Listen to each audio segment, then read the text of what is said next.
पिला माने देखंतु जो मानकर आईटीआई डिप्लोमा डिग्री सरी जाइए चाकरी पाई नाहांती घरे अछंती बा एक्सपीरियंस नबाकू चाहूछंती इंडियन ऑयल तरफरु देखंतु इंडियन ऑयल कॉर्पोरेशन तरफरु गोटे apprentice notification for engagement apprentice बा 1 ईयर रो 12 मासर गोटे ट्रेनिंग टे आसीयो ट्रेनिंग कला परे से आपनको सर्टिफिकेट देबे आउ स्टाइपेंड भी देबे आउ एई अप्रेंटिसशिप सइला परे आपण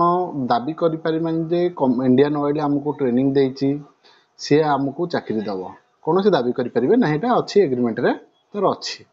किंतु आपण एटा यदि करि देइथिबे ताले फ्यूचर रे आपण जते इंडियन ऑयल हो कि अलगा को कंपनी रो सब बाहर भलो भलो कंपनी रो सेल हो भलो भलो एनटीपीसी हो से एक्सपीरियंस मागुवा जदि अप्रेंटिस करेंगे ताप एक्सट्रा पोस्ट बाहर मार्क एक्सट्रा दौरान जमी रेलवे अप्रेंटिसशिप कले कट ऑफ अलग जाऊँगी ये सेमती अप्रेंटिस जो मैंने चाहूँगी से मैंने अप्लाई करें चलतु मुझे कहबी आमर ओडिशा पिला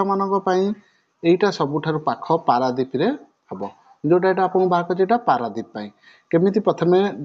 देखिए यही नोटिफिकेशन टाकू केमती बाहर करेंगे मुझे कहीदे प्रथम इंडियन ऑयल को जिबे ये जो फास्ट लिंक देती ये क्लिक कलापर ये जो साइड रे एटा देखौची एटा को तापरे क्लिक करेंगे क्लिक कले आपनकर एठी देखैबो इंडियन ऑयल फॉर यू एठी आपण फॉर यू रे क्लिक करेंगे केले तल को तल स्क्रॉल करेंगे पळे आसीबो कैरियर ओके कैरियर ले आपनकर अछि कैरियर से लेटेस्ट जॉब ओपनिंग जे कोनोसी जॉब गुड आसी तार नोटिफिकेशन देखैबो आ गोटे अप्रेंटिसशिप आपण अप्रेंटिसशिप रे क्लिक करेंगे ठीक कहले हमर पळे आसीबो ए सब पेज देखंतु अच्छी गुवाहाटी पे अच्छी देखंतु बाराउनी पे अच्छी गुजरात हल्दिया मथुरा पानीपत दिग्बई एमती अच्छी आमर किंतु सबुठार पाख होची पारादीप जोटा कि एठारे अच्छी सेठारे जाइए क्लिक करदेवे देखंतु एडवर्टाइजटा पळे आसिला जदि आपण अप्लाई करिया को इंटरेस्टेड अछंती ताहाले प्रथम कोन करिवे टिके वीडियो को बैक करूची एई जो तळे लेखा आइची click here to register apply NATS बा NAPS पोर्टल प्रथम आप अप्लाई करिया को हेले आपण एइथरे रजिस्ट्रेशन करिया को पड़िबो रजिस्ट्रेशन कला पारे एनटीए बा एमपीएस जो रजिस्ट्रेशन कला पारे अप्लाई करि परियो कोथे ना एठी जाके अप्लाई करिवे ओके चलंतु तार एलिजिबिलिटी क्राइटेरिया विषय आपन को कहूची देखंतु ट्रेड प्रथमटा देइची जो 101 सीरियल नंबर देइची बा कोड नंबर सेठारे देइची कोन ना ट्रेड अप्रेंटिस अटेंडेंट जो केमिकल प्लांट पे अछि तार क्वालिफिकेशन लागि कोन 3 इयर्स बीएससी कोते फिजिक्स केमिस्ट्री थिबो कि इंडस्ट्रियल केमिस्ट्री थिबो एटा से 12 मासर टोटल पोस्ट 130 टा आउ केते कोन पोस्ट अछि आपण देखि दियंतु टोटल आ गोटे अछि ट्रेड अप्रेंटिस जो 102 जोटे फिट आईटीआई पिला फिटर रे करथि तांकर से 12 मासर टोटल पोस्ट अछि 40 टा आउ से आउ गोटे अछि पुणी ना टेक्नीशियन अप्रेंटिस 104 नंबर जोटा कि 3 वर्ष डिप्लोमा बा 3 इयर्स डिप्लोमा करथिया पिला माने जो माने करिसंती सेही माने एटा पकै परिबे तांकर 70 टा पोस्ट अछि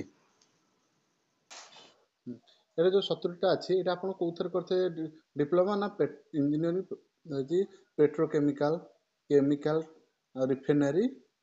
पेट्रोकेमिकल इंजीनियरिंग एथे करथिले आपण पकै परिबे तापरटा अछि 105 नंबर सीरियल टा जोटा अछि 3 years diploma in mechanical engineer एटा 50 टा अछि आ गोटे अछि सेमती 3 इयर्स डिप्लोमा इन इलेक्ट्रिकल जोटा 106 नंबर सीरियल तार 80 टा अछि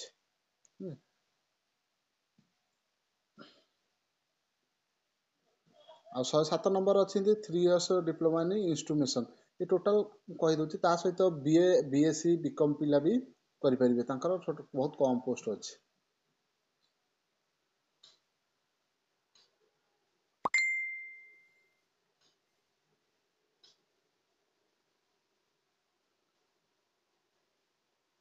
डाटा एंट्री करिया जो पिला चाहछन से माने मते 12th पास करथिले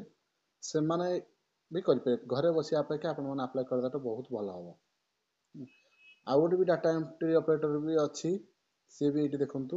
12th କ୍ଲାସ୍ ପାସ୍ କରିଥିବେ ସେମାନେ ମଧ୍ୟ ପକେଇ ପାରିବେ। 5ଟା ପୋଷ୍ଟ ଅଛି। ତାର ଏଜ୍ ଲିମିଟ୍ କୋଉଠୁ କୋଉ ବର୍ଷ ପର୍ଯ୍ୟନ୍ତ କରିପାରିବେ। ଯୋଉମାନଙ୍କର ବୟସ 18ରୁ 24 ଭିତରେ ହେଇଛି, ଦେଖନ୍ତୁ 18ରୁ 24 ଭିତରେ କେତେକୁ ନା ଆଜ ଅନ୍ 30/11/2025, ଏଇ 30 ନଭେମ୍ବରକୁ 18ରୁ 24 ଭିତରେ ହେଇଛି, ସେଇମାନେ କେବଳ ପକେଇ ପାରିବେ। ତା ସହିତ ଆପଣଙ୍କର ଯୋଉ ରହୁଛି ରିଲାକ୍ସେସନ୍ SC ST OBC, ସେ ରିଲାକ୍ସେସନଟା କାମ କରିବ। SC ST 5 ବର୍ଷ, OBC ର 3 ବର୍ଷ। ଓକେ, ସେଠି ଆପ୍ରେଣ୍ଟିସ୍ ଯୋଉ କରିବେ ସେ ଷ୍ଟାଇପେନ୍ ବି ଦେବ। କେତେ ଦେବ ସେ ଡିଟେଲ୍ସ ଦେଇଛି। ମିନିମମ୍ ଡିପ୍ଲୋମା ପିଲାଙ୍କୁ ନିହାତି 12,000 ଖଣ୍ଡେ ଦେବ, ଆଉ ବିଟେକ୍ ପିଲାଙ୍କୁ 13,000 ଉପରେ ଦିଏ, ଆଉ ITI ପିଲାଙ୍କୁ 9,000 ଦିଏ। କିଛି ଅସୁବିଧା ନାହିଁ, ବହୁତ ଭଲ ହେବ ଏଇଟା। ଆପଣ ଗୋଟେ ଏକ୍ସପିରିଏନ୍ସ ବି ପାଇବେ। ତାର ଆପ୍ଲାଏ କରିବା ଦେଖନ୍ତୁ 28/11ରୁ 18/12 ଭିତରେ ଆପଣମାନେ ଆପ୍ଲାଏ କରିଦେବେ। କେମିତି ଆପ୍ଲାଏ କରିବେ? ପ୍ରଥମେ NAPS କିମ୍ବା NATS ଯଦି ଆପଣଙ୍କୁ କହିଥିଲି ଭିଡ଼ିଓ ପୂର୍ବରୁ ଜଷ୍ଟ ଟିକେ, ସେମିତି ଯାଇକି ଆପ୍ଲାଏ କରିବେ।